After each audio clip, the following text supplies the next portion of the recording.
દરેક દિવ્ય હરિભક્તોને જય સ્વામી નારાયણ। આમ તો લોકની અંદર આપણને ધનનો મહિમા ખબર હોય છે, પૈસાનો મહિમા ખબર હોય છે અને સાથે સાથે જે વત્તા ઓછા પ્રમાણની અંદર જે આવડત હોય છે આનો મહિમા ખબર હોય છે। પરંતુ આજે આપણે મહંત સ્વામી મહારાજનો મહિમા સમજવો એટલે શું અને મહિમાની અંદર કઈ કઈ વાતનો વિચાર કરવાનો છે, તો જો મહિમા એટલે અક્ષરધામ છે, એમાં જે વિરાજમાન છે એ જ ભગવાન સ્વામિનારાયણને તેઓ અખંડ ધારીને રહ્યા છે।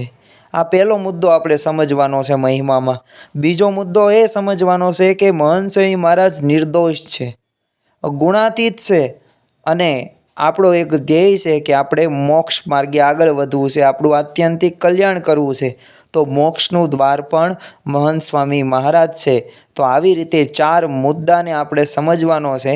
આવી રીતે આપણે સમજશું તો ખરેખર મહિમા સમજ્યો ગણાશે। જય સ્વામી નારાયણ।